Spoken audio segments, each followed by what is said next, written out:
Praise the Lord. परमेश्वर आप सबको बहुत आशीष दे। आइए हम परमेश्वर के पवित्र कलाम से पढ़ने जा रहे हैं।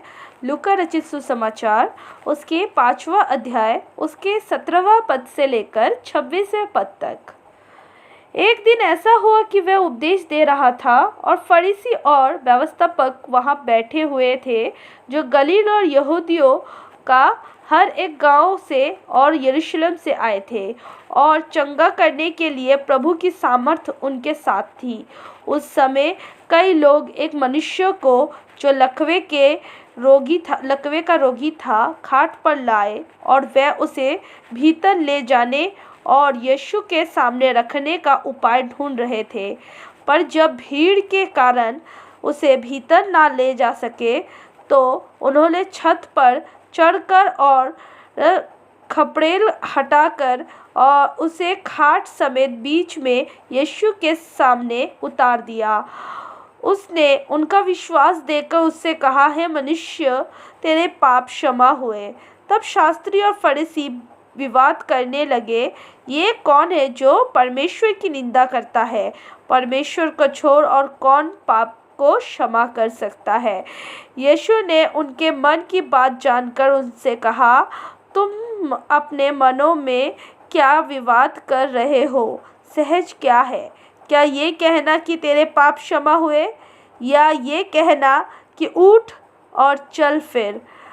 परंतु इसलिए कि तुम जानो कि मनुष्य के पुत्र को पृथ्वी पर पाप क्षमा करने का भी अधिकार है। उसने उस लकवे के रोगी से कहा, मैं तुझसे कहता हूँ, उठ और अपनी खाट उठाकर अपने घर चला जा। वह तुरंत उसके सामने उठा और जिस पर वो पड़ा था उसे उठाकर परमेश्वर की बड़ाई करता हुआ अपने घर चला गया। तब सब चकित हुए और परमेश्वर की बड़ाई करने लगे और बहुत डर कर कहने लगे, आज हमने अनोखी बात देखी है। आमीन। यह वचन मत्ती रचित सुसमाचार के 9वें अध्याय में भी है और मार्कुस में भी 2 अध्याय में 1 से लेकर 12 पद तक, और मत्ती में 9 अध्याय में 1 से लेकर 8वें पद तक बताया गया है। सब ने अलग अलग तरीके से बताया है, आप देखिए कि लेकिन जो लूका है पूरा विस्तार से बता रहा है कि ऐसा ऐसा उस समय हुआ था। आपको इस वचन से आशीष मिले। आइए हम इस अध्याय में देखने जा रहे हैं कि इस अध्याय में परमेश्वर किस तरीके से एक लकवे के रोगी को चंगा करते हैं। हालेलुया।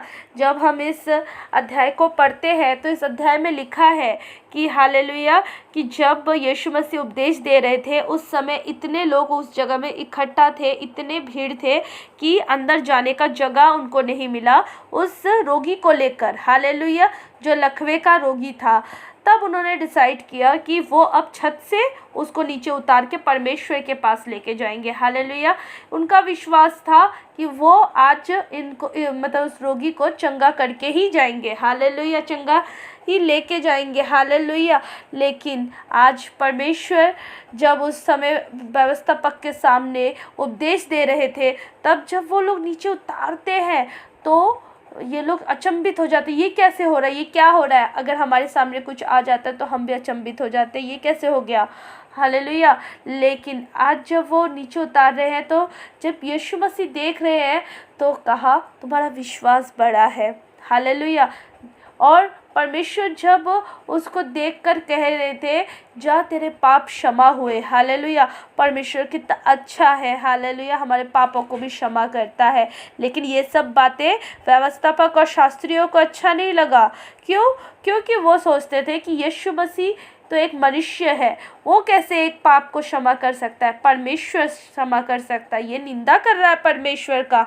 लेकिन इस जगह में परमेश्वर का वचन कहता है, यीशु मसीह उस जगह में बोल पड़े, क्या ये मैं बोल रहा हूँ कि इसका पाप क्षमा हुआ, इस वजह से तुम इतना कुड़कुड़ा रहे हो?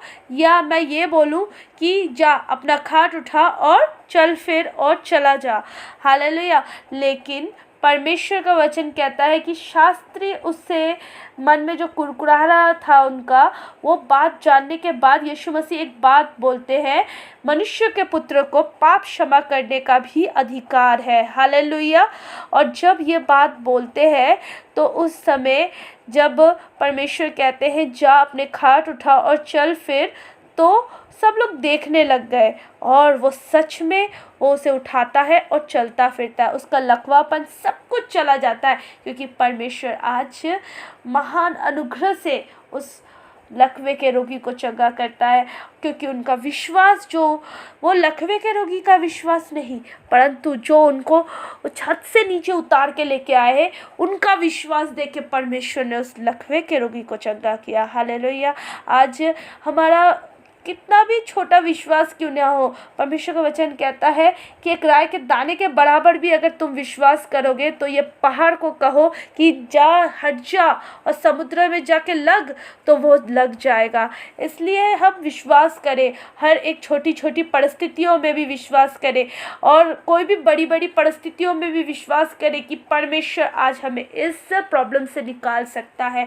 क्योंकि अगर वो लकवे के रोगी को चंगा कर सकता है, अगर बड़े बड़े चिन्ह और चमत्कार कर सकते हैं, अंधे देख सकते हैं, लंगड़े चल सकते हैं, गूंगे बोल सकते हैं, बीमारी हट सकती है, मिर्गी का रोग हट सकता है, दुष्ट आत्मा निकल सकती है, तो आज हमारी ज़िंदगी में क्या कुछ ना हो सकता है। हालेलुया। प्रियो, आप लोग हर समय परमेश्वर को ताको, परमेश्वर के सामने आओ, क्योंकि परमेश्वर आपसे बहुत प्रेम करता है।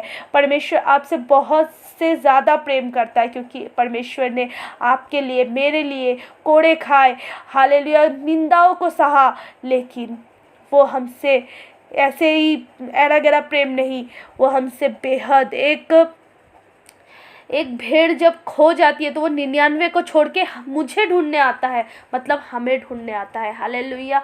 क्योंकि हम अगर कहीं पर खो जाए तो परमेश्वर हमारे लिए व्याकुल होता है। हालेलुया। क्योंकि वो जानता है 99 कहीं नहीं जाएगा, लेकिन वो एक भेड़ जो खो गया है उसे लाना अवश्य है। हालेलुया। वो हमारे लिए कोड़े खाए, वो हमारे लिए सूली पे चढ़ गए, क्रूस पे चढ़ गए। हालेलुया।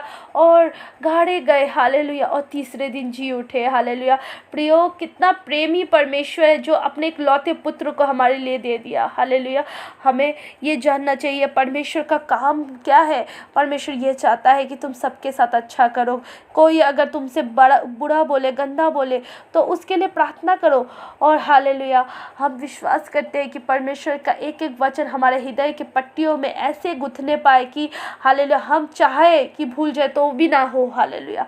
क्योंकि अगर परमेश्वर हमसे बेहद प्रेम करता है तो हम भी परमेश्वर से बेहद प्रेम करने पाए। हम जब आदम को बनाया गया तो परमेश्वर खुद आके मीट करते थे, मिलते थे। वैसा आज भी होता है। जब आप प्रार्थना करते हो, आप लोग प्रार्थना में परमेश्वर के सामने बैठो, परमेश्वर हालेलुया आपसे प्रेम करता है, आपसे बातें करेगा, आपके साथ रहेगा। हालेलुया। जब आप बहुत ज़्यादा चिंताओं में रहते हो उस समय प्रार्थना करो, परमेश्वर आपके लिए द्वार खोलेगा, परमेश्वर आपसे बताएगा कि आपको कैसे चलना है। हालेलुया। हम बहुत सारी बातों को परमेश्वर के सामने रखते हैं और परमेश्वर उसका हाँ और आमीन में जवाब देता है, क्योंकि वचन कहता है जो कोई परमेश्वर पर विश्वास करता है वो कभी लज्जित नहीं होता है। हालेलुया। यीशु मसीह आप सबको बहुत आशीष दे। आज जो अध्याय हमने पढ़ा है आप लोग भी पढ़े और उसको और समझे, क्योंकि सबसे परमेश्वर अलग अलग तरीके से बात करते हैं। जैसे मत्ती से अलग तरीके से बात किया, मार्कुस से अलग तरीके से और लूका में अलग तरीके से। हालेलुया। इसी तरीके से हम जब परमेश्वर के वचन को कभी पढ़ते हैं तो अगर आपको एक बार में नहीं समझ में आए तो उसे 2-3 बार और पढ़े, जिससे आपको समझ में आएगा। हालेलुया। परमेश्वर आप सबको बहुत आशीष दे। इस अध्याय में और इस वचन के द्वारा परमेश्वर आपके ज़िंदगी में कार्य करे। आमीन।